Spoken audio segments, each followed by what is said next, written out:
Esto de medir las propiedades parece que es una moda. Ahora yo vi por la ventana que Apolinar, uno de los godines, andaba por la acera a pasos contados, midiendo el frente de mi casa 12 metros y medio. Luego tocó la puerta. Pase, le grité desde el cancel. No, aquí nomás, y asomaba la pura cabeza. Pase, le estoy diciendo. Lo metí casi a fuerza. Preguntó por mi mujer porque es medio pariente. No quiso sentarse y todo se le iba en mirar para adentro, en calcular el tamaño del patio y la altura de las paredes. Esta casa linda con el municipio, ¿no es verdad? Sí, linda con el municipio. Dígame, ¿qué más se le ofrece? Para no hacerle el cuento largo, ¿sabe lo que quería? Pues que yo le traspasara la hipoteca que hice para comprar el potrero. Me ofreció interés más bajo del que estoy pagando y se permitió decir que si la casa se perdía, siquiera quedaba en familia. Juan José Arriola, La Feria, fragmento, página 135. La Universidad de Ciencias y Artes de Chiapas, UNICACH, en el marco de la Feria Internacional del Libro de Guadalajara, edición 35, tenemos el gusto de presentar la obra La Fiscalidad del Municipio, Instituciones, Impuestos y Jurisdicciones en México, siglos XVIII-XIX. Las autoras son la doctora Giovanna Celaya Nández, de la Universidad Veracruzana, la doctora Ana María Parrilla Albuerne, Universidad de Ciencias y Artes de Chiapas. En esta ocasión nos acompaña también el doctor Ernest Sánchez Santiró, quien nos apoyará con valiosos comentarios. Él es doctor en Geografía e Historia. Ha sido profesor asociado al Departamento de Historia Contemporánea de la Universidad de Valencia y profesor investigador titular del Departamento de Historia de la Universidad Autónoma del Estado de Morelos. En la actualidad es profesor investigador en el área de Historia Económica del Instituto de Investigaciones Dr. José María Luis Mora. Forma parte del Sistema Nacional de Investigadores. Sus líneas de trabajo fundamentales son estudios sobre la producción y circulación de la agroindustria azucarera mexiquense en la primera mitad del siglo XIX, estudios sobre la fiscalidad mexicana en el siglo XIX, estudios sobre la minería del centro de Nueva España en el siglo XVIII. Cuenta con múltiples publicaciones derivadas de ellas como Los erarios regios de Nueva España y Perú a finales del régimen virreinal 1770-1808, Reforma Administrativa y Estructura de Rentas, SILEX 2020, Aprovisionamiento de Fuerzas y Habilitados Castrenses Nueva España, siglo XVIII, editado en el 2018, entre otros trabajos. Doctor Ernest, Yolanda, Ana María, bienvenidos y por favor, doctor Ernest, platíquenos sobre esta aventura investigativa para ilustrar a nuestro auditorio que presumiblemente creemos es amplio. Adelante. Muy buenos días. Muchas gracias, Luciano, por la presentación y muchas gracias también a Giovanna y a Ana María pues, por haberme invitado a participar primero en la lectura, ¿no? En el conocimiento de este libro y luego pues, a compartir mis impresiones, mis reflexiones que derivan de lo que es la lectura de un trabajo que hay que decirle al auditorio y también a los posibles lectores que estamos ante una obra novedosa porque si algo ha caracterizado lo que es los estudios sobre la hacienda del antiguo régimen, la hacienda del Estado-Nación, del mundo liberal del siglo XIX y del Estado del siglo XX ha sido claramente trabajos que tienen un alcance pretendidamente o virreinal o del erario regio o de la hacienda nacional, y desde los años 2000 tuvo un claro desarrollo lo que fue el trabajo sobre las haciendas estatales del siglo XIX y el siglo XX. Todos los proyectos sobre el federalismo, las conmemoraciones en torno a su formulación, entendieron que no se podía hacer una historia de la federación o del centralismo o del Estado mexicano del siglo XIX y XX sin tener en cuenta la variable estatal. En ese sentido, los municipios siempre aparecían de una manera casi de refilón. Inevitablemente, en los distintos trabajos aparecía como que tal ayuntamiento, tal corporación municipal no estaba muy de acuerdo con lo que había propuesto un Estado, o de repente aparecía la queja de los regidores o de un consistorio que se incomodaba o que acudía a la corte para pleitear sobre algunas decisiones de los estados que afectaban a sus erarios, etcétera. Es decir, el municipio aparece, pero el municipio no era el centro del estudio. No quiero decir que con esto nos hayan hecho trabajos sobre, por ejemplo, propios y arbitrios. Evidentemente hay una tradición de casi un cuarto de siglo por lo que atañe a los estudios sobre Nueva España, que claramente habían empezado ya a trabajar sobre los propios y los arbitrios, sobre todo desde las reformas de Gálvez y de la constitución de la Contaduría General de Propios y Arbitrios. En menor medida el municipio del periodo federal o del periodo centralista del siglo XIX, eso mucho menos. Y claramente la fiscalidad del municipio en el siglo XX está totalmente, por no decirlo, o casi totalmente, por no ser taxativo, desatendida. En este marco creo que hay que ubicar el trabajo que nos reúne hoy. Es decir, fiscalidad del municipio, instituciones, impuestos y jurisdicciones en México, siglos XVIII-XX, está presentándonos en primer lugar 9 trabajos. Uno que es una introducción, pero que es una introducción que va mucho más allá de la mera introducción, sino que se está planteando los ejes del debate, no simplemente es una presentación de lo que contiene el libro, sino también lo que son los ejes del debate. 7 capítulos que de manera temática y en cierta medida cronológica pretende analizar lo que fue la evolución de la fiscalidad y de las instituciones que regían los gravámenes que afectaban a los miembros de los municipios, a los habitantes de los municipios desde finales del siglo XVIII, con lo que era el análisis de un arbitrio específico, como ya veremos, y que llevaría hasta los trabajos ya enfocados a los siglos XIX y XX, y el libro finaliza con unas reflexiones que intentan sintetizar algunos de los avances que ha representado este trabajo, pero también las distintas aristas, las distintas preguntas que quedan todavía en el tintero y que vale la pena contestar. Entrando ya en materia, me gustaría resaltar algunos aspectos. Lo primero es que, como claramente se nos plantea en el trabajo introductorio de Giovanna Zelaya sobre la hacienda municipal y sus ejes de análisis, podemos ver que hay como 3 grandes ejes que articulan el libro, como serían los procesos de transición política. Si algo caracteriza a finales del XVIII, XIX y el XX es sucesivos procesos de ruptura política, de ruptura institucional, que van a afectar a todos los órdenes de gobierno, y afectar a los órdenes de gobierno implica transformar, modificar o generar tensiones en la esfera fiscal, en la esfera de la hacienda, en la esfera del gasto, en la esfera de la deuda, y por lo tanto el mundo del municipio no podía quedar al margen. En segundo lugar, una atención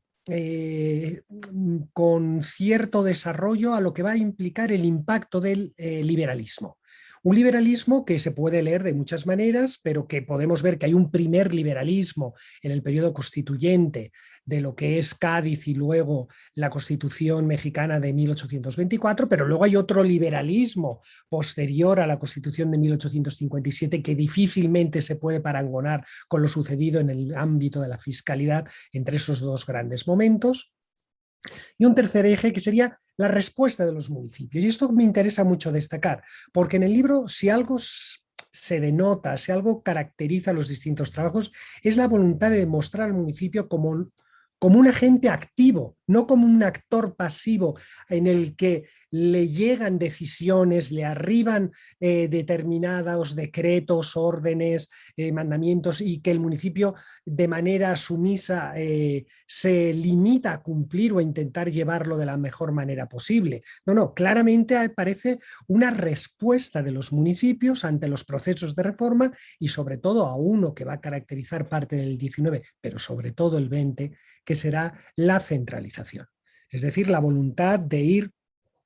por parte del Estado Nacional, de ir apropiándose de facultades, de ir apropiándose de ámbitos de fiscalidad y de rubros para fiscalizar, y la resistencia de lo que ya sabíamos más claramente, que eran los estados, y ahora también empezamos a conocer los municipios para entender cómo se procede, cómo se realizó esa respuesta, esa interacción entre las distintas esferas fiscales. A partir de ahí, me he permitido una reestructuración del libro en función de los ejes de los que yo he encontrado. Es decir, es lo que yo he querido o lo que yo he intentado localizar, y veo que hay como 4 grandes momentos dentro de la obra. Lo que sería el mundo de la fiscalidad municipal en el ocaso de un régimen virreinal. Claramente estamos hablando aquí de los propios arbitrios, el régimen de propios y arbitrios, y cómo ve el embate de un reformismo que es, si podemos darle un momento de salida, sería la visita general de José de Gálvez, pero luego también la ordenanza de intendentes de 1786. Un segundo momento que sería la transición del periodo gaditano o del impacto del constitucionalismo gaditano, pero sobre todo del segundo constitucionalismo, es decir, de cuando se vuelve a restaurar la Constitución de Cádiz en 1820, porque el primer periodo, inmersos en la guerra civil novohispana y sobre todo la poca duración que va a tener la aplicación de la Constitución de Cádiz, se aprueba en el 12, llega en el 13 y en el 14 ya queda abolido, es decir, poco se pudo realizar en el ámbito de la fiscalidad de la nación que aparecía representada dentro de la monarquía española, menos todavía en la fiscalidad y en la organización hacendaria de lo que serían las provincias representadas en las diputaciones provinciales, y por lo tanto mucho menos en los municipios que emanan de la Constitución de Cádiz. Sin embargo, el segundo momento claramente sí vemos un desarrollo de esas potencialidades que aparecen en los distintos textos y ordenanzas que te encontramos entre 1812 y 1813, incluso principios del 14, que se desarrollan a partir de 1820, pero luego claramente la ruptura que se va a producir en política con la Constitución del Imperio Mexicano y luego la República Federal en 1824. Pues bien, este segundo periodo que podríamos hablarlo de ese primer liberalismo y en el que aparecen englobados 3 obras, ¿no? En este caso la de Luis García sobre los bienes de comunidad y los propios municipales, el texto de Sergio Cañedo sobre el ayuntamiento como un agente recaudador en la contribución de producto de 3 días y el impuesto municipal a efectos extranjeros en San Luis Potosí, y el trabajo de Gisela Moncada sobre la hacienda municipal de la Ciudad de México. El tercer apartado sería el del porfiriato, un genérico porfiriato, pero que claramente estamos hablando de la segunda etapa del porfiriato, el que ya va a partir de los años 80. No estaríamos hablando del primer gobierno de Porfirio Díaz, sino que estaríamos ya hablando más del periodo a partir de lo que serían los años 80 del siglo XIX. Y ahí encontramos 2 trabajos, por una parte sobre el Ayuntamiento de Guadalajara, y uno de los rubros fundamentales que van a tener todos los municipios, que es la salubridad, y dentro de la salubridad el abasto de agua. Pero lo que interesa aquí será más las finanzas derivadas de ese abasto de agua. Y luego la hacienda municipal de un ayuntamiento relevantísimo como es Orizaba, en uno de los estados más complejos y donde hay está más presente la realidad municipal, como es el estado de Veracruz, donde se intenta conectar lo que es la hacienda municipal con el proyecto económico-político de progreso y utilidad pública. Y finalmente lo que podríamos denominar el último apartado del libro, que sería la hacienda mexicana en el marco del desarrollo estabilizador. Es decir, no es tanto la hacienda del municipio en la primera mitad del siglo XX que va a sufrir los embates de la inestabilidad política y armada de la Revolución Mexicana, sino la hacienda municipal después de estabilizado políticamente el régimen postrevolucionario y de lo que va a representar un proyecto económico y político que se sintetizaría en lo que se denominaría el desarrollo estabilizado, y ahí encontramos el trabajo de María del Ángel Molina Armenta sobre un impuesto específico, el impuesto sobre ingresos mercantiles, pero el impacto que va a tener este impuesto en lo que va a ser las finanzas municipales, es decir, y en el gran problema de la centralización de las facultades tributarias. Como puede ver el lector, estamos hablando ya de de trabajos someros, de trabajos que dan alguna pincelada sobre la fiscalía municipal. Estamos ya hablando de lo que son grandes rubros, algunos con un detalle, un análisis en profundidad. Y quiero profundizar en alguno de ellos porque creo que todavía tenemos tiempo y podemos un poco adentrarnos. En primer lugar, el trabajo de Ana María Parrilla sobre un municipio que en ese momento no formaba parte de Nueva España, sino que formaba parte de lo que era el Reino de Guatemala, que era el de Ciudad Real, estamos hablando de Chiapas, y en él vemos lo que era uno de los rubros fundamentales del mundo de la estructura de lo que eran las haciendas municipales, que estaba estructurada en dos grandes bloques, los propios y los árbitros, y aquí vemos en concreto un arbitrio que es la sisa de la carne, una sisa de la carne que lo primero que hay que decir es que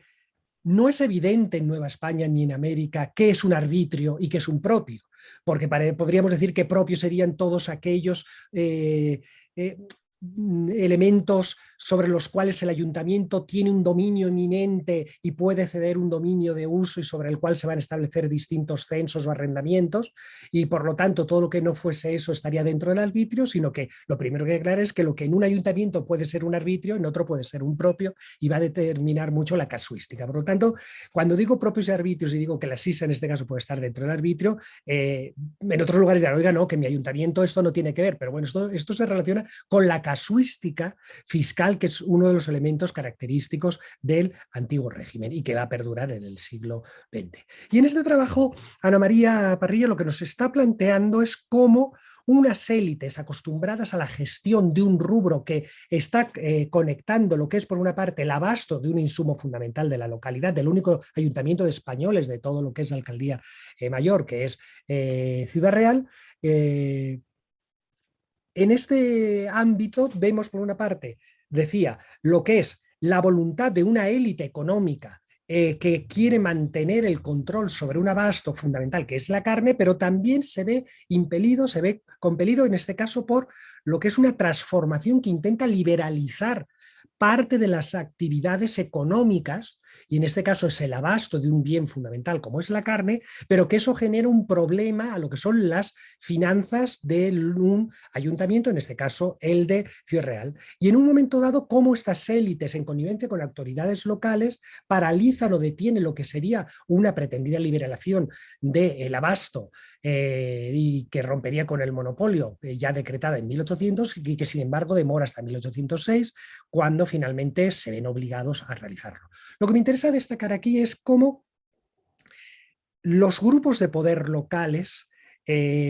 actuaban de manera muy clara sobre los distintos rubros que estaban a su alcance a través de lo que serían las regidurías perpetuas o en un momento dado ya con el reformismo de los Borbones que serían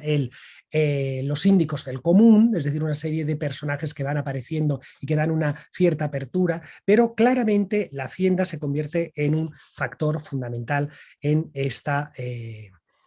pugna y en esta transformación política. Para el segundo periodo gaditano y hasta la Constitución de 1857, tenemos, por ejemplo, como decía el libro de Luis García, sobre un problema, es decir, derivado de la Constitución y luego posteriormente, en el periodo de indefinición, donde todavía tenemos el Imperio Mexicano y todavía no se ha constituido la República Federal en 1824, tenemos que parecería que los únicos órganos de representación en los cuales se realizan elecciones serían, por una parte, el Ayuntamiento Constitucional, la Diputación Provincial y luego el Congreso que representa a la nación. Pero claro, ya sabemos todos los problemas que tiene esto. Órganos de representación que, sin embargo, no implica una concepción de que eran órganos como actores políticos, porque claramente en la Constitución de Cádiz se plantea que estos organismos, sobre todo diputaciones y ayuntamientos, eran órganos que dependían del Ejecutivo, no tenían facultades de generar gravámenes, sino que en todo caso podían proponer a otras autoridades, sobre todo al Congreso, en este caso a lo que era el Parlamento y en un momento dado las diputaciones provinciales, el reconocimiento de la transformación de propios o de arbitrios o cómo se iban a gestionar esto. Pero aquí quedaba una laguna. Tenemos un orden corporativo que no ha sido abolido y parte de ese orden corporativo son las repúblicas de indios y los bienes de comunidad que tienen adscritas. Y en ese sentido, la pregunta es, ¿qué son esos bienes de comunidad? Una vez constituido el ayuntamiento constitucional, ¿se tienen que integrar como parte de los propios de los ayuntamientos o tenían que quedar como el elemento material que todavía está respondiendo a esa corporación que no ha desaparecido y que se denomina la comunidad indígena, la República de Indios? Pues es muy interesante cómo el trabajo que realiza Luis García Ruiz claramente lo que nos está mostrando esa zona de sombra, esa zona ambivalente y cómo aparecen los distintos actores y las resonancias que va a tener en la esfera local una pugna que va a acabar derivando en que la fiscalidad municipal, a la altura de 1824, es una fiscalidad totalmente híbrida, que tiene elementos que proceden de los antiguos propios arbitrios. En segundo lugar, las contribuciones extraordinarias de guerra derivadas del periodo de la Guerra Civil. Y finalmente, gravámenes de tipo liberal que emanan ya de la Constitución de Cádiz o que tienen una inspiración en Cádiz, aunque no están aprobadas y emanan directamente de esa situación. Y ahí lo interesante de este análisis es que, aunque pretendidamente los ayuntamientos o las diputaciones pretenden apropiarse de manera directa de lo que son los bienes de comunidad e incorporarlos a lo que son los propios, claramente se ve que no pueden realizarlo de manera directa, en parte porque hay una resistencia corporativa, pero también porque necesitan a las propias autoridades locales para lograr la obtención de recursos, y eso implica la negociación con estos agentes, estas corporaciones tradicionales. Y esta negociación, en el fondo, lo que está haciendo es el reconocimiento como actores políticos de agentes que en principio no están en las constituciones, en los reglamentos, y entonces ahí vemos esa pervivencia de un elemento y otro. No me quiero alargar, pero creo que con esta pincelada se puede ver. Los otros dos trabajos, por una parte el de Sergio Cañedo sobre el ayuntamiento como un agente recaudador y el de Gisela Moncada sobre el ayuntamiento de la Ciudad de México, presenta otras cuestiones. Lo que más destaca desde mi punto de vista del trabajo de Sergio Cañedo sobre el ayuntamiento de San Luis Potosí entre 1823 y 1831,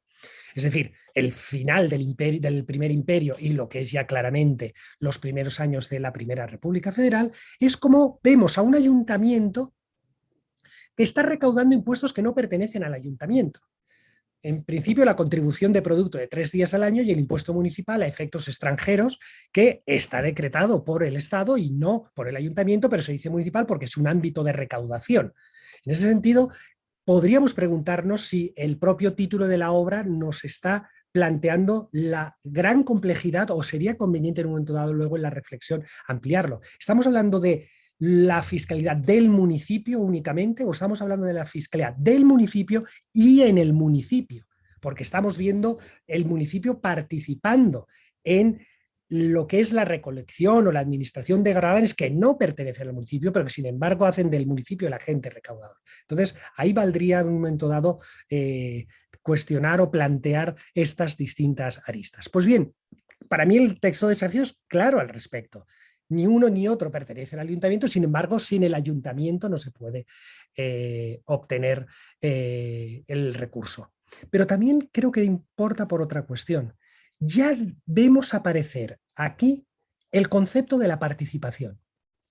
Es decir, no podemos embarcar a una entidad política como el ayuntamiento en la recaudación de un gravamen si no le ofrecemos algún beneficio material tangible. Es decir, si del 100% recaudado no le damos un 5, un 10, eso es, la casuística aquí será muy, muy amplia, pero algo hay que darle, hay que dar una participación a un ayuntamiento si queremos que el ayuntamiento asuma todas las responsabilidades que implica, en gran parte, de traer recursos a sus ciudadanos. ¿Qué agente político va a asumir ese costo si no se le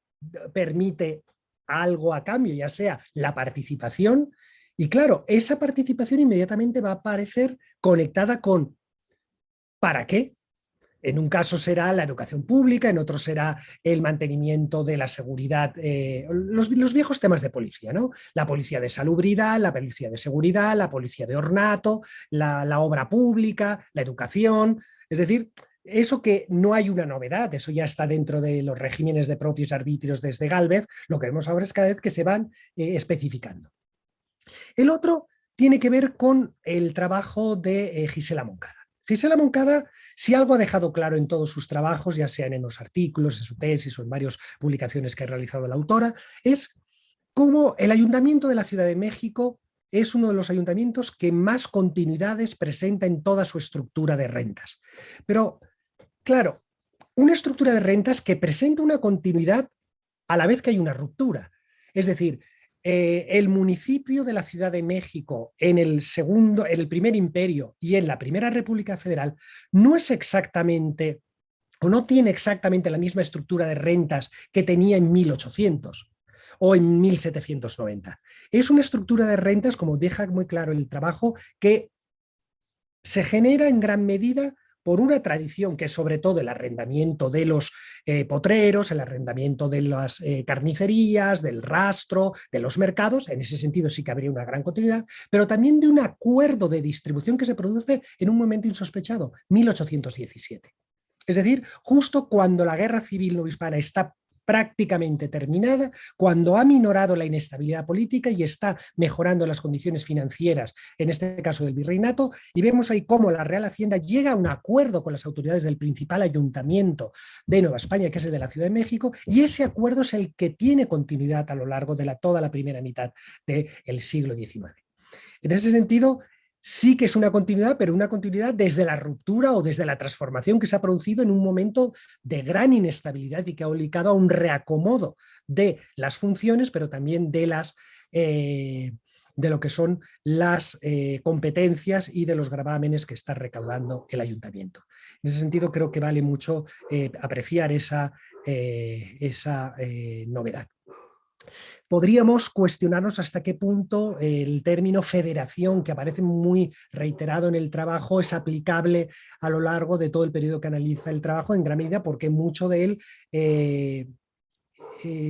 obtiene información o tiene reportes justo del periodo donde tenemos la República Centralista. Entonces, cabría en un momento dado valorar esta clasificación política. El tercero, y que claramente es la antesala del siglo XX por los problemas que plantea, pero no por las soluciones, es el periodo del Porfiriato. Y aquí tenemos por una parte el Ayuntamiento de Guadalajara, el abasto de agua y sus finanzas durante el Porfiriato, de Juan Hugo Sánchez García, en el cual vemos un tema típico del periodo porfiriano, el progreso material. Difícilmente el progreso material podía ir desconectado, podía estar separado de los principios de higiene, los principios de ornato, de mejora del abasto de un elemento fundamental como era el agua, las poblaciones que están sufriendo un crecimiento demográfico, una presión sobre los recursos, sobre los ríos, sobre las fuentes tradicionales del agua, aunque sabemos que la preocupación sobre el agua es antiquísima, es decir, hay toda una normativa de la monarquía católica en torno a la preservación de los recursos acuíferos para dar al abasto a las poblaciones. En eso no hay una novedad, pero sí lo que hay es la voluntad de conectar ese abasto con la idea de progreso material, de progreso económico, que es lo que caracteriza al porfiriato. Y lo relevante de ese trabajo es que, por una parte, nos muestra toda esa actividad de los científicos, de esa actividad de los higienistas, incluso de los eugenistas, que podríamos ver en ese último tercio del siglo XIX, pero luego también cómo esa transformación en los sistemas de abasto se convierte en una ventana de oportunidad, diríamos hoy, para hacer del control sobre el abasto una fuente de recursos cada vez más amplia de lo que es el fisco municipal. Es decir, las formas de controlar las mercedes de agua, algo que procede del periodo virreinal, la voluntad de fiscalizar quién tiene esas mercedes, por qué tienen esas características, hasta qué punto están bien o no empleadas, conectarlo con el pago de un gravamen, tiene esa doble fundamental, ese elemento fundamental, y esto lo analiza a partir del análisis de la subcuenca del río de San Juan de Dios, es decir, uno de los principales abastecedores de lo que es la ciudad de Guadalajara. Y aquí lo que estamos viendo es cómo a partir de una figura como es la ley del timbre, es la ley fundamental de transformación de lo que diríamos el periodo porfiriato, dado que subsume en él distintos gravámenes, como puede ser lo que sería la contribución federal, creada en 1861, en este caso por Juárez, pero dentro de la ley del timbre, creada en 1871, vemos cómo se va produciendo una integración fiscal y cómo el ayuntamiento, hacia 1880, comienza a cobrar un gravamen, en este caso el 25% sobre el impuesto de las mercedes de agua, en el que vemos combinadas estas dos realidades. Claro, aquí también vemos la resistencia de los viejos detentadores de esas mercedes de agua que se resisten a este control por parte de la autoridad municipal con esta nueva dimensión fiscalizadora, con esta dimensión tributaria que le está detrayendo recursos para incrementar los propios de lo que serían los arbitrios, en este caso, o el impuesto del ayuntamiento. Y eso es una de los tomas y dacas, es decir, la voluntad de modernización, de salubridad, de mejora en las condiciones de vida de las poblaciones, pero a la vez la dimensión fiscal. Y eso es interesante porque es un juego que nos está mostrando las distintas aristas de cuántos trabajos tenemos sobre las obras públicas, sobre la electrificación, sobre el transporte, etcétera, etcétera, y han omitido que muchas de estas obras acaban teniendo una dimensión fiscal que pretende fortalecer al municipio en el porfiriato. Entonces, claramente este trabajo nos está mostrando esta realidad. El último trabajo sobre el porfiriato es el de Giovanna Zelaya Nández sobre la hacienda municipal en tiempos de la reforma fiscal, progreso y utilidad pública en las finanzas de Orizaba, 1870-1890. Mantiene el leitmotiv anterior, es decir, el progreso, la mejora material, pero aquí claramente se está incentivando no tanto lo que serían las obligaciones del municipio para mejorar las condiciones de vida de los habitantes, sino la conexión con el mundo económico. Es decir, necesitamos liberalizar en los mercados para que haya un crecimiento mucho más fuerte, mucho más sostenido, y eso implica transformar lo que había sido la columna vertebral tanto de la Hacienda Federal como de muchos estados durante el siglo XIX, que eran los gravámenes ya fuera sobre el comercio exterior o distintas modalidades de gravámenes sobre el comercio interno, ya fuese a través de derechos de consumo, alcabalas, derechos de internación, es decir, hay una pléyade, pero que en el fondo están remitiendo a una estructura en gran medida heredada de finales del periodo virreinal, sobre todo las transformaciones que se van a dar durante la Guerra Civil entre 1810 y 1821, con la transformación de 1816-17, que va a transformar la manera de entender la alcabala y que va a tener una continuidad en todo lo que es el siglo XIX. Y vemos en este trabajo de Giovanna Zelaya cómo en la medida en que se pretende transformar la fiscalidad para apoyar el desarrollo económico de tal manera que las bases de la fiscalidad no estén en lo que es el comercio interno y externo, sino sobre todo en gravar el capital, pero sobre todo las utilidades, de tal manera que se liberalicen los mercados, en esa conexión vemos un debate sobre la definición de las competencias jurídicas y económicas por parte de los integrantes de los estados, los departamentos o los municipios. Es decir, ahí se está produciendo un debate, hay que reajustar hasta dónde van a llegar las distintas esferas políticas en el desarrollo de sus fiscalidades y en qué medida eso va a tener conexión con otros elementos como puede ser el cumplimiento de las expectativas en la reforma fiscal. Y aquí ¿Qué sobresale de mi lectura? Evidentemente todos los trabajos tienen múltiples lecturas y ahí no hay única. En uno es las dos preguntas que articula en un momento dado el trabajo. Es decir, ¿cuáles fueron las facultades de una hacienda municipal en el manejo del ingreso y el gasto? ¿Y en qué sentido, cuál fue la fiscalidad local definida por los liberales decimonónicos en Veracruz? Pero atención, estos liberales decimonónicos no son los liberales de la primera mitad del 19, son los liberales posteriores a la Constitución del 57. Porque si no la palabra liberalismo nos está mostrando a otras cuestiones. Y aquí una de las cosas que más destaca desde mi lectura es el uso del presupuesto. Ya conocíamos en la función del presupuesto, sobre todo a partir de los trabajos de Marcello Carmagnani. Giovanna lo que nos está diciendo es, no podemos limitar el análisis del presupuesto a la esfera nacional o a la esfera estatal. Es que el presupuesto también está presente en los ayuntamientos, está en los municipios, y ahí se están determinando prioridades de gasto y se están estableciendo determinados regímenes. Pero el otro elemento que también destaca es cómo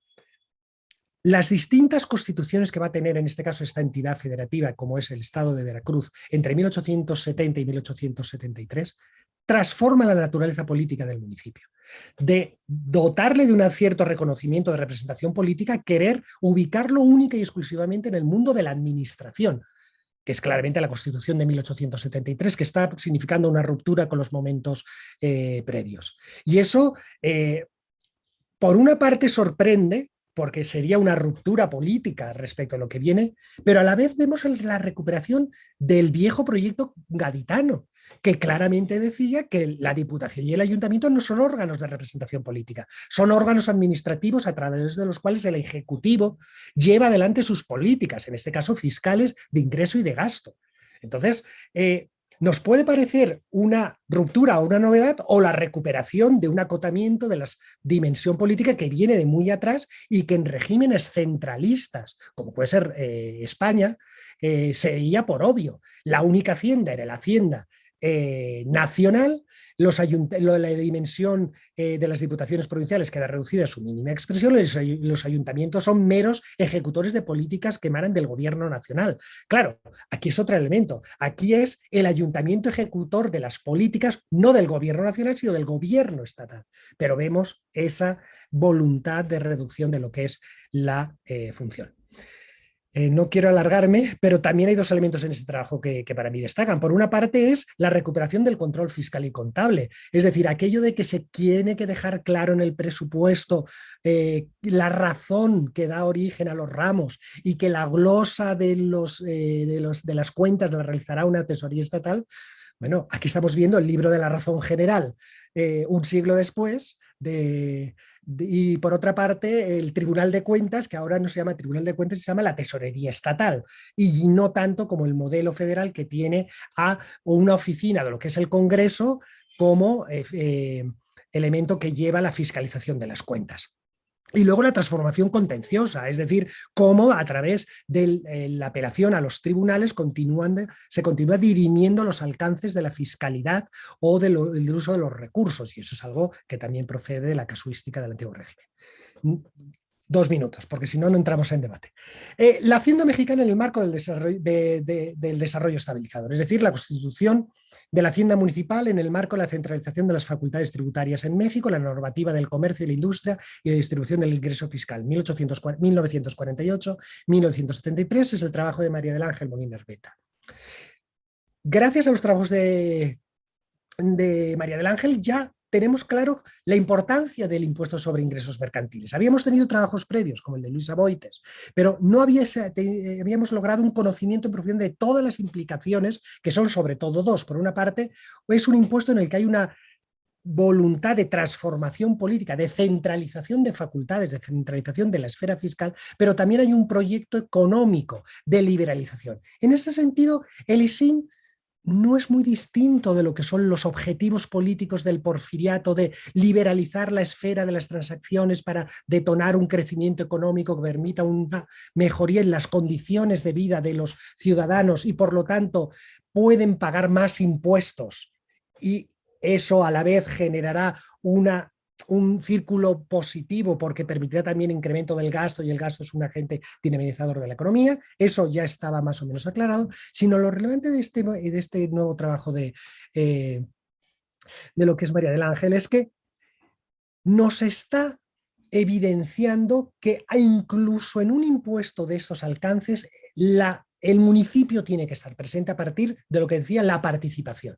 Es decir, si el Estado ofrece, perdón, si el fisco federal ofrecía a los estados la participación para que se incorporasen a este arreglo fiscal, a su vez la federación y los estados tienen que ofrecer participación a los municipios para que se incorporen a las tareas de control y de fiscalización. Es decir, esos mecanismos claramente aparecen intersectados. Lo que nos encontramos es la paradoja. Cómo la integración que representa el ISIM a la vez conllevó una polarización. Es decir, los objetivos de fortalecimiento de la nación a través de la esfera federal, de la fiscalidad federal y en menor medida los estados, acabó derivando en un empobrecimiento, en una depauperización de fiscal de los ayuntamientos. Y eso es un peligroso precedente porque nos ubica en lo que nos encontramos hoy. Y con esto quiero finalizar. Si algo es débil dentro de la estructura fiscal del México contemporáneo, es la esfera municipal. Municipios pobres que tienen adscritas funciones enormes de educación, pero sobre todo de lo que es obra pública, de lo que es el control, de lo que denominaríamos la vigilancia, lo que sería el orden público, la seguridad de los ciudadanos, y que no pueden cumplir. La educación ya ha sido asumida por la SEP, aunque todavía le quedan remanentes en algunas funciones. La función judicial claramente ha desaparecido y está en otras esferas, pero lo que sería obra pública y lo que sería seguridad no puede afrontarlas en gran medida porque son municipios pobres. Y eso abre una brecha enorme a lo que es la participación de agentes que claramente buscan intereses para beneficio personal y que deriva en casos de corrupción evidentes. Entonces, invitarlos a que lean este libro, aparecen muchísimas aristas y esto simplemente, repito, mi lectura muy acotada por mis propias lecturas y por mis intereses, pero que otro lector claramente verá otras cuestiones. Entonces, quiero invitarlos a esta lectura. Gracias. Gracias, doctor Ernest Sánchez. Giovanna, si quisieras, por favor, concluir con una opinión y luego a Ana María Parrilla, por favor. Solo agradecer la generosidad de la lectura de Ernest, agradecer a las instituciones, a los autores que se dispusieron, interesaron y sobre todo, como lo último que quisiera señalar es que todos los autores que participamos en esta obra nos reconocemos desde un campo de investigación que nuestro objeto de estudio es el municipio. Y eso es algo que queremos señalar. El municipio en sí mismo es objeto de una problematización y desde ahí nos planteamos. No llegamos al tema de refilón, no llegamos al tema porque nos invitó el colega, llegamos al tema porque es nuestra propia agenda de investigación y es a donde queremos apuntar futuras investigaciones. Muchísimas gracias, Ernest, por tu generosidad. Muchísimas gracias a la UNICACH y a la Universidad Veracruzana por contribuir a la publicación de esta obra. Por mi parte, eso sería todo. Ana. María.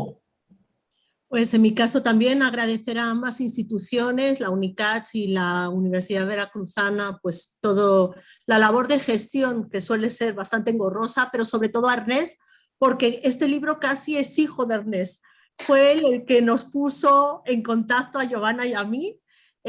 hace muchísimo tiempo. Entonces, bueno, pues agradecerle la lectura acuciosa que ha hecho de este libro, sus observaciones que siempre son muy bienvenidas por su inteligencia y por su puntualidad. Y pues ahora sí que nos quedamos sin debate porque ya no queda tiempo, pero creo que los comentarios de Ernest lo dicen todo y le agradecemos también a Luciano que pues haya hecho de moderador y presentador en este evento.